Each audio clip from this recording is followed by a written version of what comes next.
আরে আমি তো নতুন বিয়ে করেছি। আজকে থেকে তো আমার নতুন সংসার শুরু হবে। এখন আমি আমার নতুন বউয়ের জন্য বড় বড় দেখে কয়েকটা মাছ কিনে নিয়ে যাই।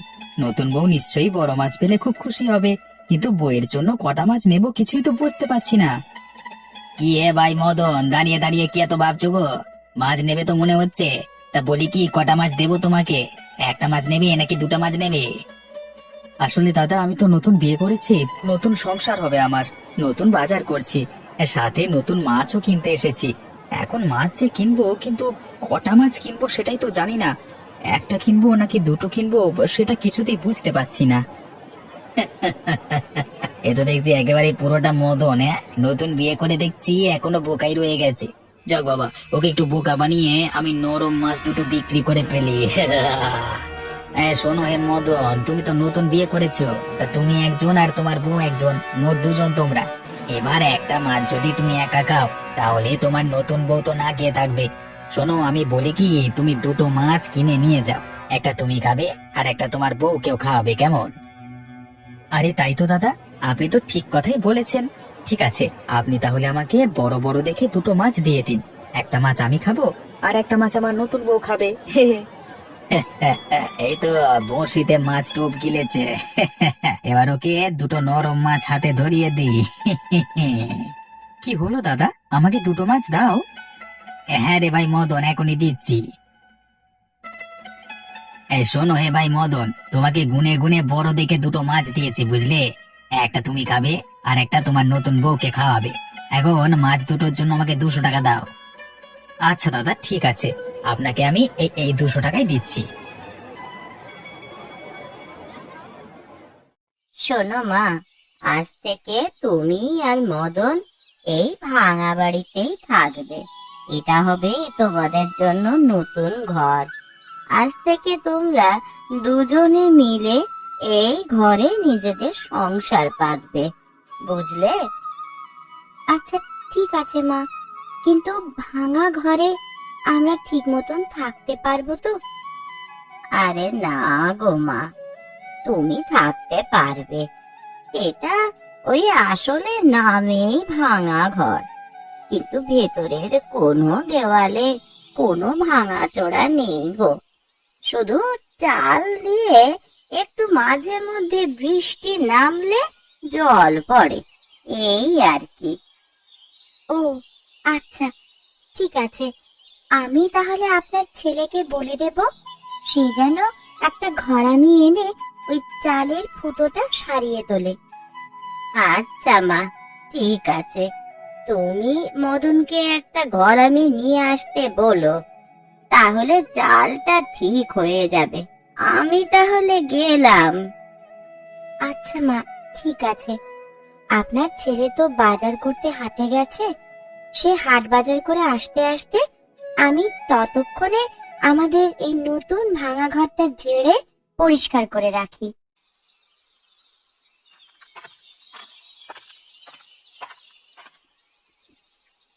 এই রতন, ওই দেখ, গ্রামের বোকা মদনটা দুটো মাছ কিনে বাড়ি ফিরছে।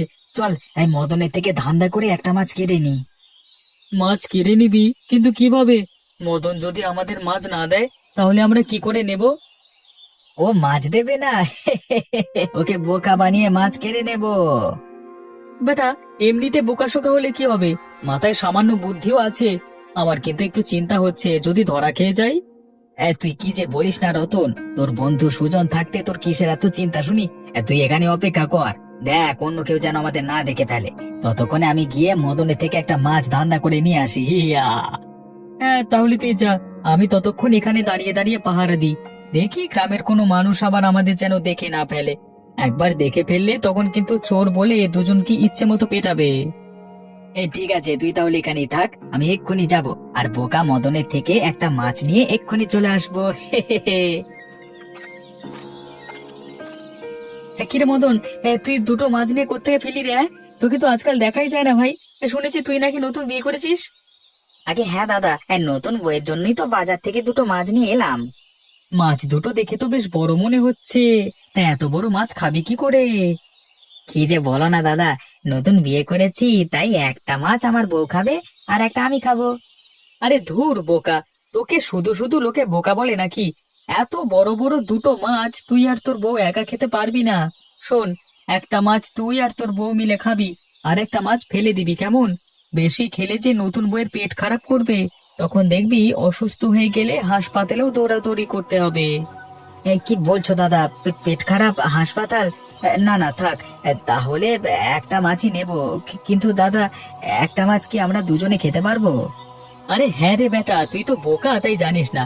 শোন, একটা মাছ তোরা দুজনে খেতে পারবি, আর বাকি মাছটা ফেলে দিস, কেমন? আচ্ছা শোন, একটা কাজ কর, তোকে কষ্ট করে ফেলতে হবে না, তুই বরং একটা মাছ আমাকে দিয়ে দে, আমি যাওয়ার সময় নদীর ঘাটে ফেলে দেবো। আচ্ছা ঠিক আছে, তাহলে এই এই নাও, তুমি একটা মাছ নাও। ঠিক আছে মদন, তুই তাহলে এবার সোজা বাড়ি চলে যা, আর তোর এই মাছটা আমি এবার নদীতে ফেলে দিয়ে আসি, কেমন? আচ্ছা ঠিক আছে দাদা। কি রে, তুই তো পুরো ফাটিয়ে দিয়েছিস ভাই। বেটা, মদনকে সত্যি সত্যি মদন বানিয়ে একটা মাছ নিয়ে এসেছিস। তোকে আমি বলেছিলাম না যে যে করি হোক ওই মদনকে বোকা বানিয়ে একটা মাছ নিয়ে আসবো। এই দেখ, একটা বড় মাছ বাগিয়ে এনেছি। এবার চল, এই মাছটা বাজারে নিয়ে আমরা বিক্রি করি। এর মতো পকেট খরচ হয়ে গেল, এবার জলদি করে চল, মাছটা বিক্রি করে কিছু টাকা হাতিয়ে নি। হ্যাঁ রে, এই জন্যই তো মদনের থেকে মাছটা নিয়ে আসলাম। এবার বাজারে চল।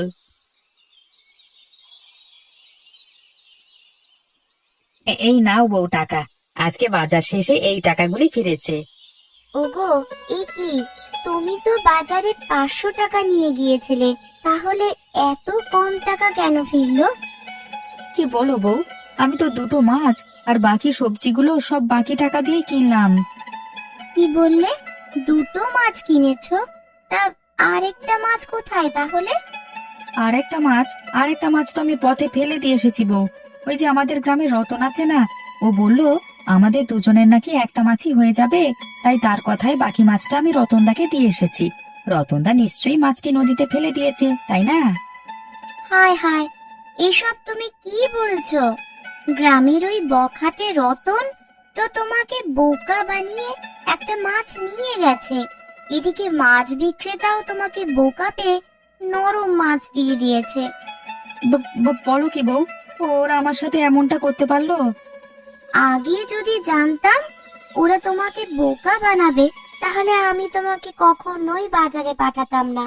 আজ হলো আমাদের সংসারের প্রথম দিন, আর আজই কিনা ওরা সবাই তোমাকে ঠকালো? না না, ওদের সবাইকে একদিন আমি উচিত শিক্ষা দেব, এই কথা আমি আজ বলে রাখলাম। আরে ও বউ, তুমি রাগ করো না গো, রাগ করলে যে তোমাকে খুব সুন্দর লাগে। হয়েছে হয়েছে, ওই বোকা হয়ে ঠকে এসে এখন এসব কথা বললে আর চলবে না।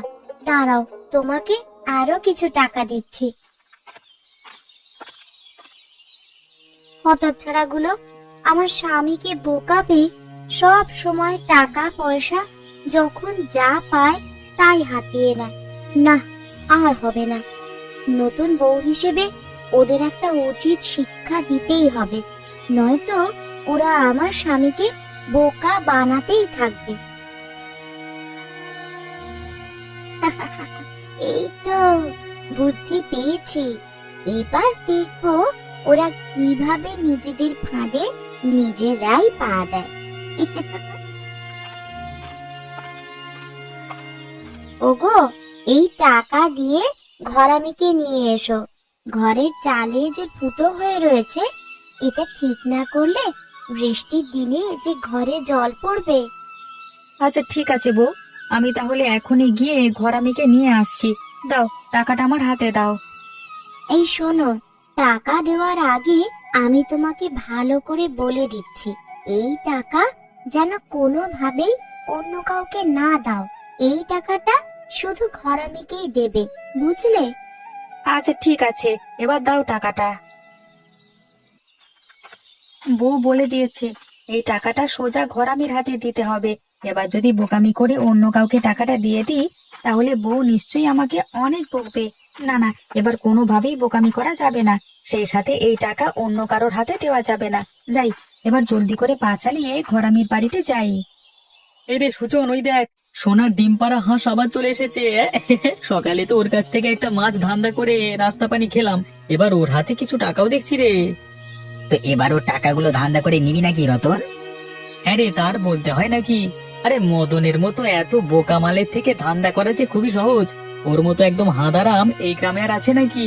চল, মদনের হাত থেকে টাকাগুলো ধান্দা করে নিয়ে আসি। হে হে। এই না না রতন, সকালবেলায় তুই মদনের থেকে ধান্দা করেছিস, কিন্তু এই দুপুর বেলায় আমি এবার মদনের কাছ থেকে ধান্দা করবো। তুই পারবি তো সুজন? দেখিস, তোর কারণে যেন আবার আমাদের মতো চোরেদের মান সম্মান না চলে যায়। পারবো না মানে? আলবাত পারবো। তুই এখানে দাঁড়িয়ে দাঁড়িয়ে দেখ আমি কি করে মদনের থেকে টাকাগুলো ধান্দা করে নিয়ে আসি। আরে ভাই মদন, এই দুপুর বেলা তুই কোথায় যাচ্ছিস? আর বলো না সুজনদা, নতুন বউ কিছু টাকা হাতে দিয়ে বলল ঘরামিকে ডেকে নিয়ে আসতে। আমাদের ঘরের চাল আবার ফুটো হয়ে আছে তো, সেই চালের ফুটো ঠিক করতে হবে। ও এই কথা। তা তুই গরামির বাড়ি ঠিক মতো চিনিস তো মদন? এই যা, আমি তো আসলেই ঘরামির বাড়ি চিনি না। তাহলে বউ আমাকে ঘরামি আনবার কথা বলে টাকা দিল কেন? এখন আমি কি করব? এখন তোকে কিছুই করতে হবে না মদন, শোন, তোর যা করবার আমি করে দিচ্ছি। তুই শুধু টাকাগুলো আমাকে দিয়ে বাড়িতে গিয়ে আরামে ঘুমাবি। না না সুজনদা, এই টাকা আমার বউ কাউকে দিতে মানা করেছে। এই টাকা আমি তোমাকে কিছুতেই দেব না। আচ্ছা ঠিক আছে, তোর টাকা তুই রাখ। দেখি তুই ঘরামির বাড়ির ঠিকানা কি করে পাস। আরে তাই তো, আমি যদি ঘরামিকে খুঁজে না পাই তাহলে টাকা দিয়ে কি হবে? শোনো সুজনদা, এই টাকাগুলো তুমি রাখো।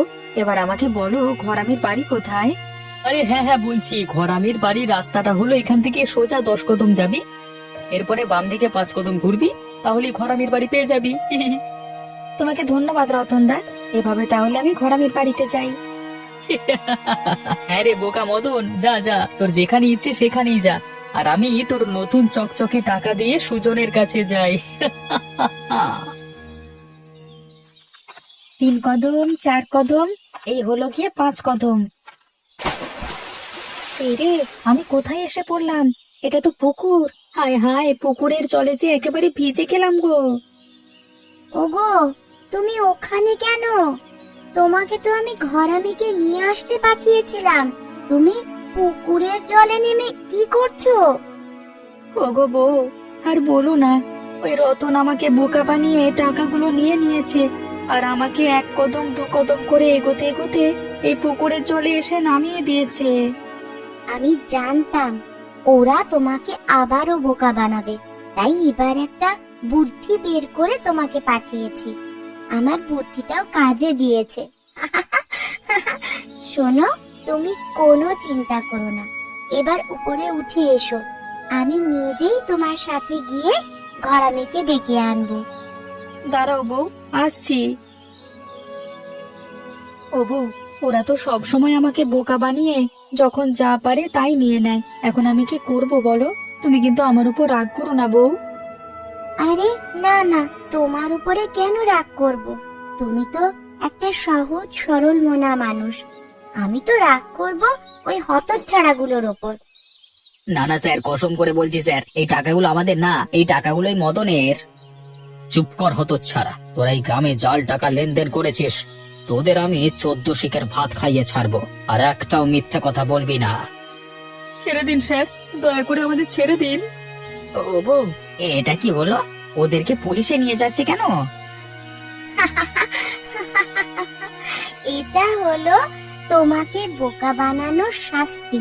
আমি জানতাম তোমাকে ওরা আবারও বোকা বানাবে, তাই চালাকি করে ঘরামির কথা বলে তোমার হাতে আমি কিছু জাল টাকার নোট ধরিয়ে দিয়েছিলাম।